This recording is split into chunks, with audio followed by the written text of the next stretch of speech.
십자가는 우리 기독교인의 본질이요, 핵심이요, 중심입니다. 그래서 여러분이 어떤 문제가 있을 때도 항상 내 삶의 중심에 십자가가 있느냐 없느냐 체크해 보셔야 합니다.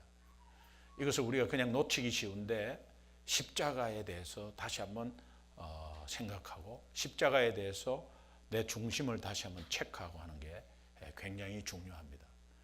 우리가 다 아는 내용이라고 지나가지 말고 이것을 다시 한번 더 챙기면 십자가의 깊이를 알 수가 있습니다. 십자가는 단지 우리 죄 때문에 예수님이 돌아가셨다 이 정도로 생각하시면 안 됩니다. 십자가를 좀 더 묵상하면 깊이를 캘 수 있습니다. 이것은 복음의 깊이요, 예수 그리스도를 더 알아가는 것이기 때문에, 그러니까 여러분이 어떤 문제가 있으면 십자가로 돌아와야 합니다. 어떤 고민이 있을 때도 십자가를 돌아와야 됩니다. 다른 생각을 하지 마십시오. 다른 생각은 다 가지입니다. 십자가를 돌아오면 그것이 원천이고 십자가를 돌아오면 솔루션이 있습니다. 십자가로 돌아오셔야 합니다. 십자가는 죄를 용서하기 위한 하나님의 유일한 방법이요, 또 하나님이 어떤 문제 속에서 또 그 문제를 해결할 수 있는 원천을 발견하는 핵심입니다. 그러니까 십자가로 돌아오셔야 합니다. 굉장히 중요한 내용입니다. 십자가의 핵심은 예수 그리스도의 죽음과 부활이죠. 그러나 이것은 우리가 단순하게 이렇게 말하는 것이지 실제로 그 깊이를 한번 들어가 보면 얼마나 깊은지 모릅니다. 그래서 다시 한번 제가 이 십자가를 다시 한번 여러분들과 같이 나누는 것은 여러분 삶에 정말 십자가에 센터링이 되어 있는가, 이게 굉장히 중요합니다. 바쁘고 힘들고 특별히 우리 청년들 많이 나왔는데 이 청년들도 무슨 결정을 하고 또 뭔가 이렇게 진로를 결정하는데 무슨 많은 머리와 경험을, 지식을 동원할 필요가 없습니다. 십자가를 중심을 두면 하나님이 지혜를 주십니다. 맞습니다. 한번 해보십시오. 히브리서 9장 22절 한번 보겠습니다. 십자가를 좀 더 묵상해 보겠습니다. 히브리서 9장 22절 같이 읽습니다. 시작. 율법을 따라 거의 모든 물건이 피로써 정결하게 되나니 피 흘림이 없은즉, 따라합시다. 피 흘림이 없은즉 죄 사함이 없느니라. 여기에 피 흘림이란, 이 피 흘림이란 무엇일까? 지금 히브리서 9장 22절에 나오는 피 흘림이란 십자가를 의미합니다. 십자가를 의미합니다. 그래서 이 십자가의 이 말씀을 다시 말하면 십자가가 없으면 죄 사함이 없다. 그렇게 말하면 되겠습니다. 그러니까 십자가라는 것은 다시 한번 한마디로 말하면 죄 사함의 선언이다.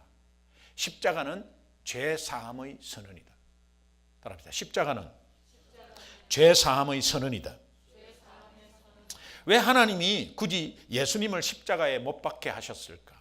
하나님은 전지전능하셔서 그 방법 말고는 다른 방법은 없었을까? 그 질문에 대한 답을 찾으려면 다시 한번 이 십자가를 바라보면서 우리의 인간의 죄 문제를 다시 한번 생각해 봐야 합니다. 우리 인간의 죄 문제는 우리가 흔히 인간의 행위적 문제로 생각하기 쉽습니다. 그러나 죄는 인간 본질 자체입니다. 죄라는 인간의 본질적인 그 존재 자체가 죄입니다. 자, 우리 인간이 원체 이게 태어날 때부터 죄를 안고 태어납니다. 그것은 아담으로부터 시작을 하는데, 우리가 죄 문제를 다시 한번 보면 흔히 우리가 죄를 생각할 때 그냥 행위를 지은 죄, 내가 무슨 잘못한 거, 이런 거를 생각하는데 우리 인간 실존 자체가 죄입니다. 이것은 우리가 성경을 다시 한번 보면 우리가 적나라하게 나타나는데요. 자, 우리가 구원을 받아야 할 이유는 병들었거나 가난하거나 실패한 거나 이런 것이 아니라 우리 인생 자체가 죄의 저주 아래 있기 때문입니다. 그래서 죄의 저주 아래 있기 때문에 우리 인생은 여기에서 구원받아야 합니다. 자, 이 땅에서 죄의 저주 아래 있다면 아마 풀리지 않을 겁니다. 죄의 저주 아래 있다는 것은 죄는 악한 영이 사로잡고 있기 때문에 우리 인생을 악한 영이 사로잡아서 풀리지 않게 합니다. 그러니까 이 땅의 죄 문제 해결하지 않으면 죽음의 두려움 문제 해결하지 못하고 이 땅에 살면서 어떤 축복이나 이런 것에 산을 넘지 못합니다. 그러니까 죄 문제를 원천을 풀어야, 여러분이 예수 믿고 죄를 풀었다 하더라도 죄에 대한 찝찝함이나 어떤 죄책감이나 이런 걸 풀지 못한다면 매 한 가지예요. 굉장히 중요한 것은 십자가로 돌아오면 그것을 다시 한번 묵상할 수 있어요. 여러분이 오늘 육신의 몸으로 살기 때문에, 우리가 구원받았지만 육신의 몸으로 살기 때문에 우리가 늘 죄 가운데 있습니다. 또 죄를 지을 가능성이 굉장히 많고 현재 알게 모르게 짓는 죄들이, 진행되고 있는 죄들이 있습니다. 이 죄의 저주 아래에 있다는 것에 여러분이 절대 놓치지 마시기 바랍니다. 이것을 그냥 무심결에 아니면은 그냥 넘어갈 수가 있는데, 이것을 진지하게 생각하면 십자가를 바라보지 않을 수가 없습니다. 이것을 좀 더 진지하게, 좀 더 구체적으로, 사람들은 죄의 저주 아래에 있다는 이 말이 굉장히 쉽게 등한시 여기는 사람들이 많습니다. 죄의 저주 아래에 있다는 것에 가볍게 생각해서 그냥 지나쳐버리고 나는 예수 믿고 구원받았으니까 라고 지나갑니다. 하나님은 회개라는 것을 통해서 문을 열어놨는데 이것에서 다시 와닿지 않으면, 그러나 내가 뭔가를 잘못했을 때 아니면 뭔가를 실패했을 때, 뭔가 풀리지 않았을 때 십자가로 돌아가면 십자가에서 나타나는 어떤 죄의 값을 치룬 하나님의 사랑이나 이런 걸 발견할 수 있고, 또 왜 그분이 그렇게 돌아가시나, 내 죄의 저주 아래 있는 나 때문에 그랬다. 그러면 오늘 내가 죄의 저주 아래 있는 가운데서 내가 해방되었지만 오늘 내 육신의 연약함으로 짓고 있는 죄도 그 저주 아래 있다고 생각하면 빨리 돌이키고 회개가 나오는데, 그렇지 않고는 등한시해서 넘어가 버립니다. 이런 것들이 굉장히 많습니다. 우리 삶 가운데. 여러분이 말로 짓는 죄, 행동으로 짓는 죄, 생각으로 짓는 죄, 마음으로 짓는 죄, 이거 그냥 많이 넘어갑니다. 그러나 그것을 다 생각하고 어떻게 우리가 다 회개합니까? 그러나 중요한 것은 하나님 앞에 섰을 때 그것을 돌이키고 하나님 앞에 내놓으려는 그 마음이 굉장히 중요합니다. 죄의 저주 아래에 있다는 것에 대해서 여러분 좀 더 묵상해 보십시오.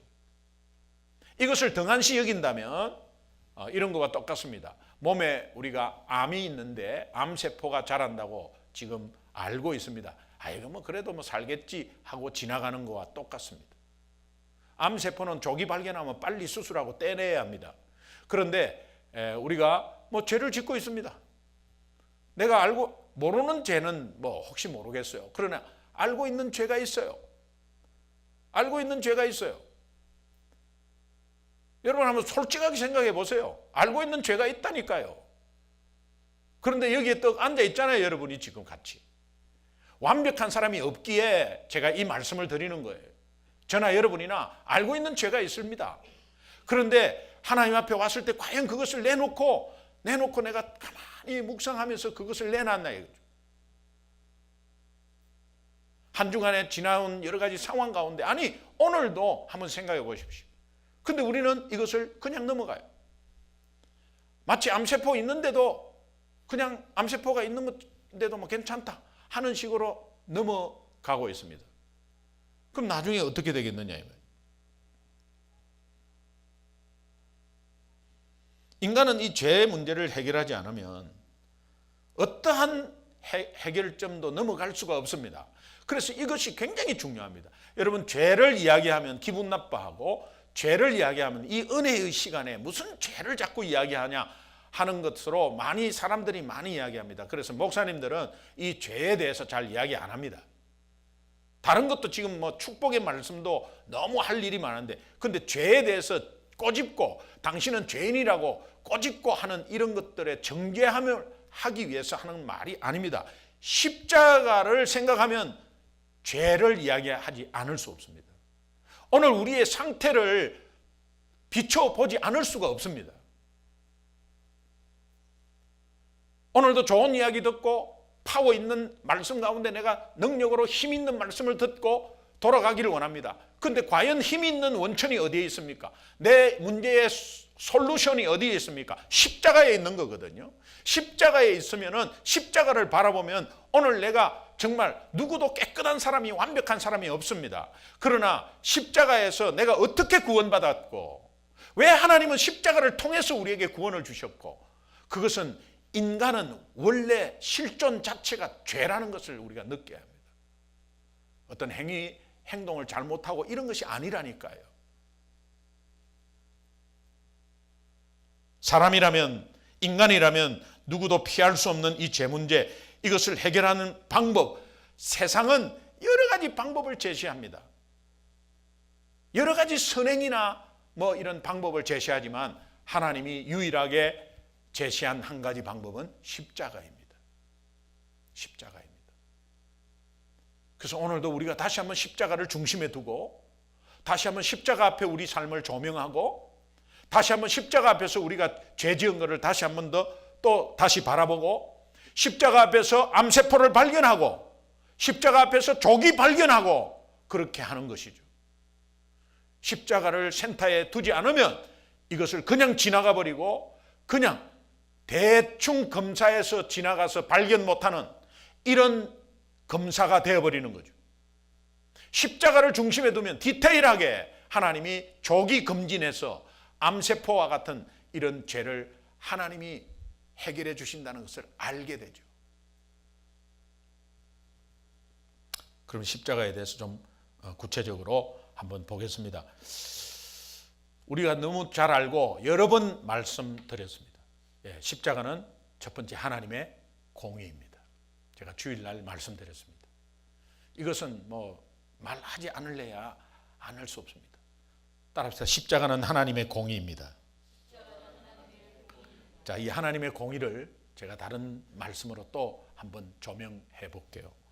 하나님의 공의는 어떠한 불법도 어떠한 부정도 더러움, 부정하는 거 있잖아요. 부정. 어떠한 부정도 어떠한 실수도 어떠한 부족함도 하나님의 공의 앞에는 용납 안 됩니다.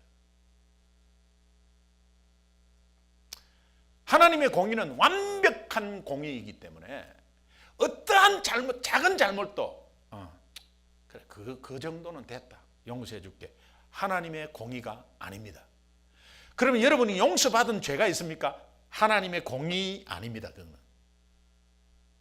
혹시 사람 앞에서 대충 용서받은 게 있습니까? 하나님의 공의가 아닙니다. 그거는. 하나님의 공의는 조그마한 틈만큼도 용서가 없습니다.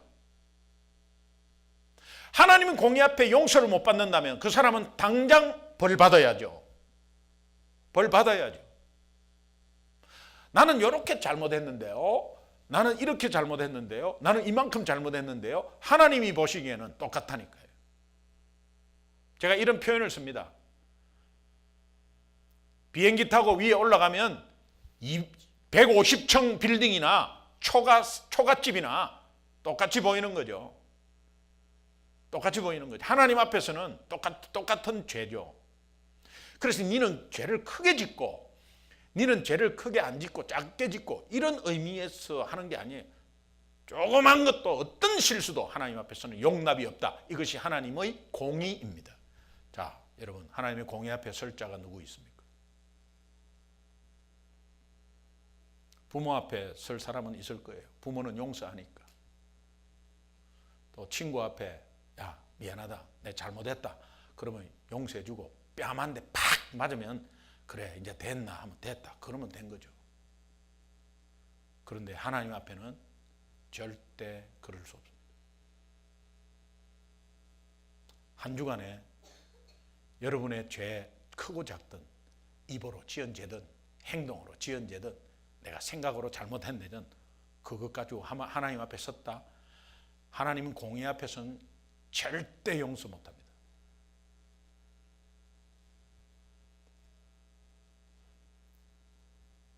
하나님의 공의를 한마디로 말한다면 용서가 절대 없다입니다. 하나님의 공의의 관점에서 인간은 용서받을 조금의 가능성도 없습니다. 왜? 모든 우리의 인간은 죄인이기 때문에. 그러므로 인간의 운명은 하나님의 공의 앞에 심판받아서 영원히 죽을 운명입니다. 이것을 여러분 가볍게 넘어가면 안 된다니까요.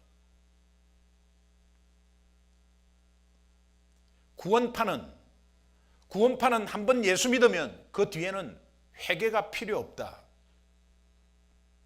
한번 예수 믿으면 하나님 자녀 됐는데 죄 용서 다 받았는데 뭔 또 회개를 하냐 이거예요. 그렇지 않습니다. 왜냐합니까?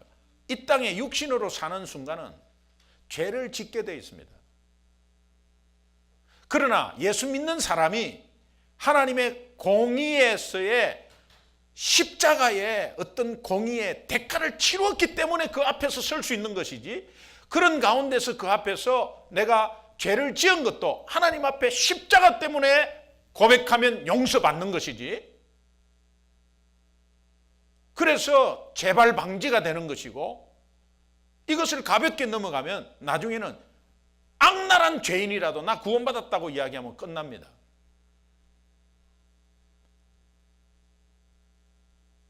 그래서 구원파의 이 이단들 구원파에서 그런 것들이 굉장히 많은 그런 현상들이 많이 너무도 거짓말하고 너무도 아닌데도 태연하게 아주 너무도 뻔뻔스럽게 오늘 우리 기독교인들이 이렇게 해갖고 되겠냐 말이죠. 불신자들이 너무 뻔뻔스럽고 우리를 보기에.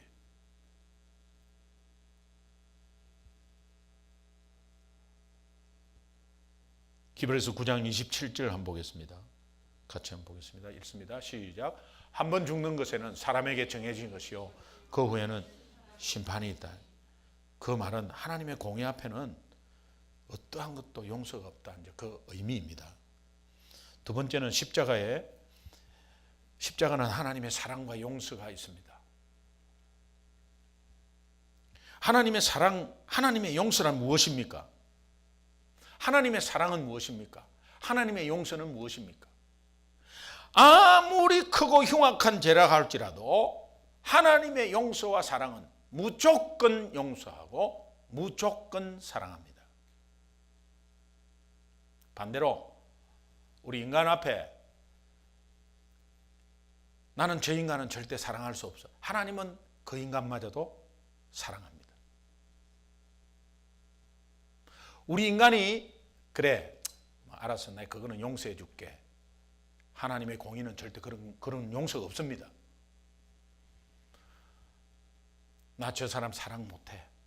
하나님의 사랑은 그 사람도 사랑합니다. 여러분 이거를 다시 한번 깊이 묵상해 보셨나요?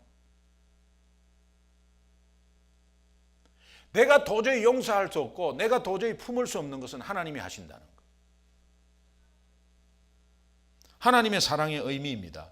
하나님의 공의의 관점에서는 인간은 조금이라도 용서의 가능성이 없지만 하나님의 사랑과 용서의 관점에서는 어떤 흉악한 죄라 할지라도 하나님 앞에서는 100% 용서받습니다. 이것이 하나님의 사랑과 용서입니다.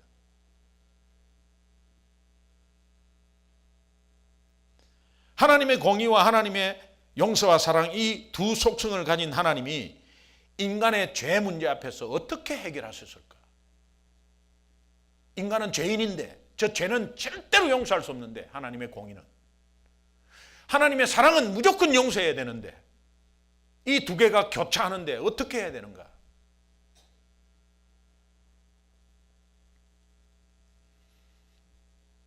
인간은 죄인인 인간을 살리려면 인간을 살리게 하려면 인간을 용서해 줬다.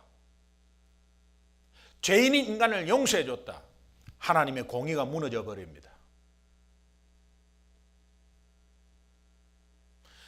죄인인 인간을 심판해 버렸다. 하나님의 사랑이 무너져 버립니다. 어떻게 해야 되죠? 하나님의 해답은 인간을 죽이면 하나님의 사랑이 무너지니까. 그러니까 인간을 죽이는 게 아니라 하나님 자신이 죽기로 결정한 것입니다. 하나님 자신이 죽기로 결정한 것입니다. 십자가는 예수님이 나 대신 돌아가셔서 내가 구원받았다, 이런 얄팍한 지식을 가지고 말하지 마십시오. 하나님의 사랑과 공의, 그 뻔히 또 속성 두 가지 그거 아는데 그렇게 말하지 마십시오. 여러분의 삶에 얼마나 적용을 시키는가가 굉장히 중요하고, 그것이 적용이 안 될 때 안 되는 거죠. 안 된 거죠, 그거는. 그러면 하나님이 오늘 우리 인간을 죽이는 것이 아니라 당신 자신이 죽기로 결정한 것에 대해서 여러분 어떻게 생각하세요? 죄는 인간이 지어놓고 그 대가는 하나님이 치르겠다는 거예요.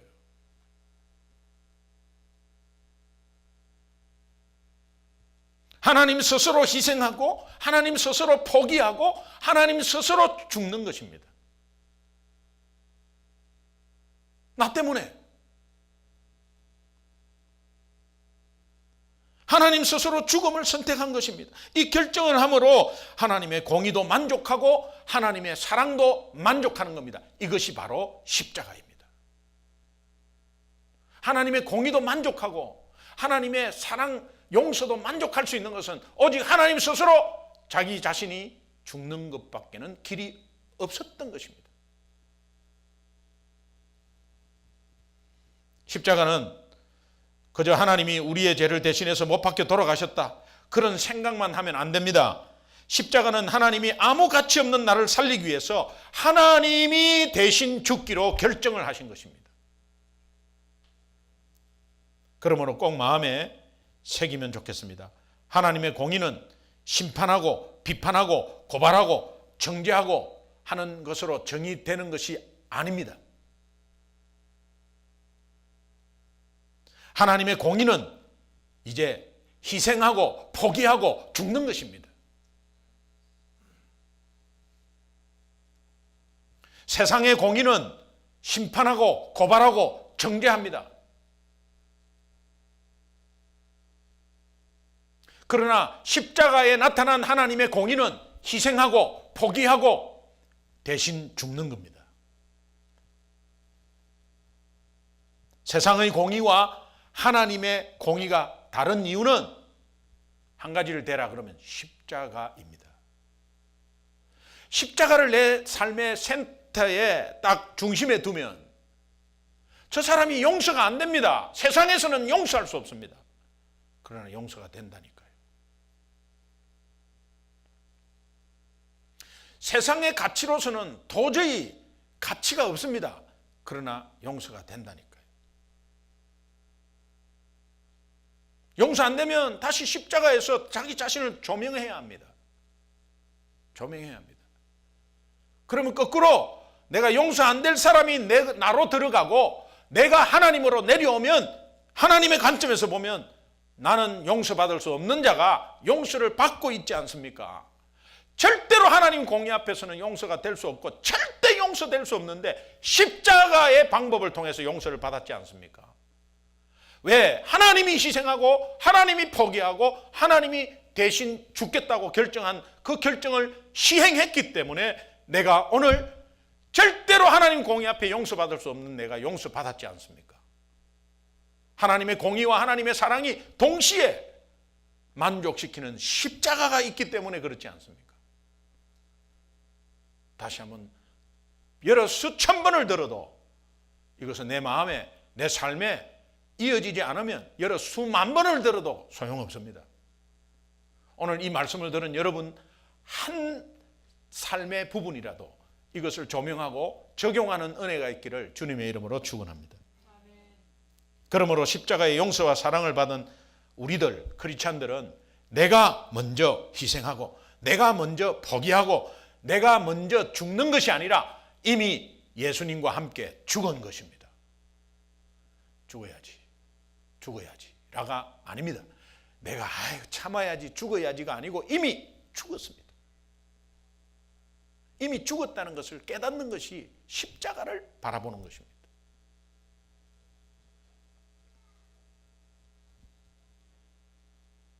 십자가의 사랑은 불쌍하게 보는 감정적인 사랑이 아니에요. 머리로 생각하는 이성적인 사랑이 아니에요. 오늘 우리는 감정적인 사랑을 가지고 이성적인 사랑을 가지고 사람을 대합니다. 그럴 때마다 십자가를 중심에 두라니까요. 십자가를 중심에 두면 내가 아닌 하나님의 영이 그 사람을 바라보게 돼 있어요.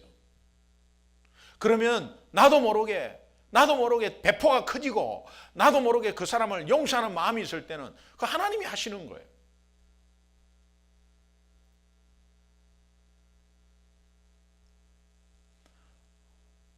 오늘 대한민국이 막 돌아가는 그런 상황 가운데서도 인간적으로는 너무 화가 나고 분노가 있고, 우리 대한민국이 왜 이랬나? 지도자마다 왜 이랬나? 이런 마음들이 그냥 분노가 끌어요. 이거는 우리 인간적인 세상의 어떤 공의입니다.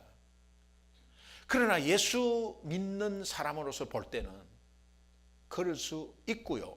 또 누구라도 그 자리에 서면 그럴 수 있는 사람이 100명 중에 저는 100명 다라고 생각해요. 정도의 차이다. 하나님 공의 앞에서는 아무도 용서 못 받습니다. 우리도 용서 못 받습니다. 제가 말씀드렸잖아요.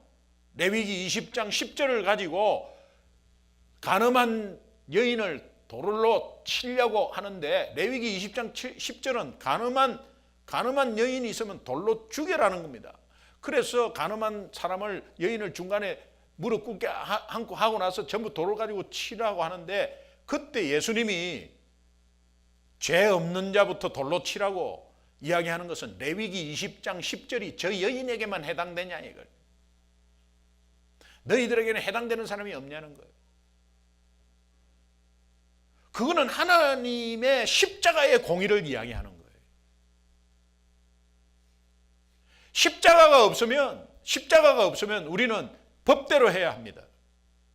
그러나 하나님은 십자가를 통해서 하나님의 공의와 하나님의 사랑이 동등하게 같이 만족시키는 우리에게 열매와 은혜를 주셨습니다. 우리가 그것을 받았습니다.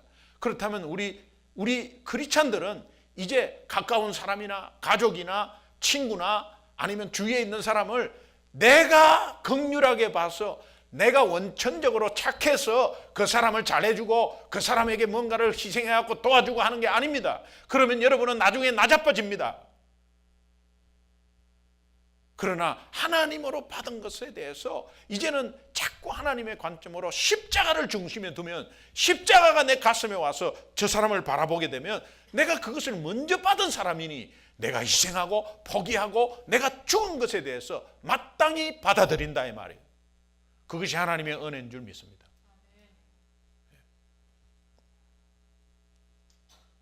그리스도를 통한 십자가가 우리 죄를 완벽히 해결하는 하나님의 유일하신 방법임을 여러분 마음에 다시 한번 되새기시기를 주님의 이름으로 축원합니다.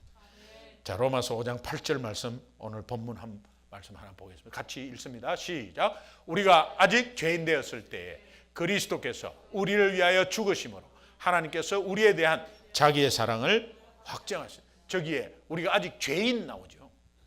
죄인. 그 다음에 죽으심으로, 저 십자가죠.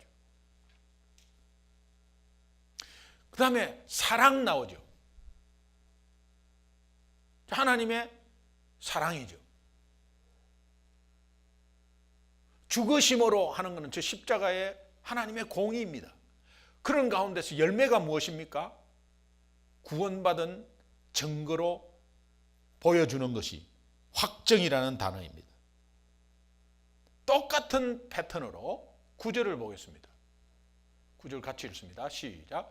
그러면 이제 우리가 그의 피로 말미암아 의롭다 하심을 받았 더욱 그로 말미암아 진노하심에서 구원을 받은 것이다. 저기도 네 가지 단어. 그리스도의 피로 말미암아, 피로 말미암아, 십자가다. 피로 말미암아 의롭다함을 인정받았다. 하나님의 용서와 사랑을 말해요. 하나님의 진노에서 하나님의 공의라는 거예요. 공의. 하나님의 공의에서 구원을 받을 것이다. 이 구원을 받은 확실한 결과, 그것은 구원이라는 거예요. 로마서 5장 10절 또 똑같은 패턴입니다. 같이 10절 같이 읽습니다. 시작. 곧 우리가 원수 되었을 때 그의 아들의 죽으심으로 말미암아 하나님과 화목하게 되었은즉 화목하게 된 자로서는 더욱 그의 살아나심으로 말미암아 구원을 받은 것이다. 하나님과 원수 되었을 때, 원수, 하나님과의 관계가 끊어진 죄인 상태죠. 죄 있는 상태죠. 죄의 본질이죠.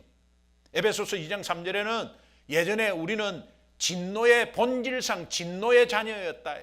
진노의 자녀였다고 말합니다. 원수, 그 다음에 죽으심으로 아들의 죽으심으로 십자가, 화목했다. 하나님의 사랑, 용서. 그 다음에 결과는 구원을 받을 것이다.